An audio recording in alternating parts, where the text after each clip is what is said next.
The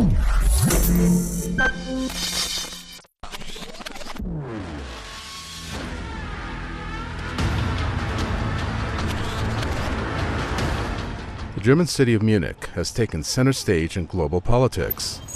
Foreign ministers and senior officials from across the world have gathered in the city for a security conference. Diverse security issues have already been raised in the summit, from the war in Iraq and Syria to the crisis in Ukraine. But one major issue has already raised eyebrows. The security conference featured the opposing camps of the US and Russia. Needless to say, Europe is monitoring the situation vigilantly. I think most European countries are attempting to please both sides the best they can in order to remain neutral to try to stem any kind of hostilities that may arise. The smaller, less powerful countries would be much happier to just conduct trade, which would be carried out in their own interest.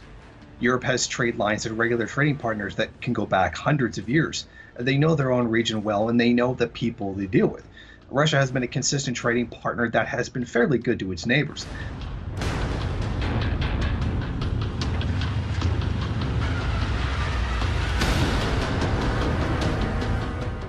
Ties between the West and Russia have been tense over the crisis in Ukraine.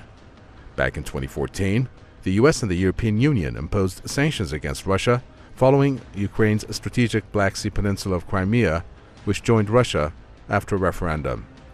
However, after Donald Trump's surprise victory in the US presidential election, the situation has changed.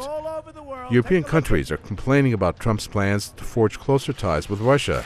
These European countries are probably skeptical about dealing with the U.S., given its long history of forcing single economy trade with them so as to exercise great power over the economy. Europe likely wants as much multilateral trade as they can in order to avoid anyone from exercising too much influence in their countries. Much of Europe isn't interested in war. They'd much rather develop their own economies and deal with their own domestic problems.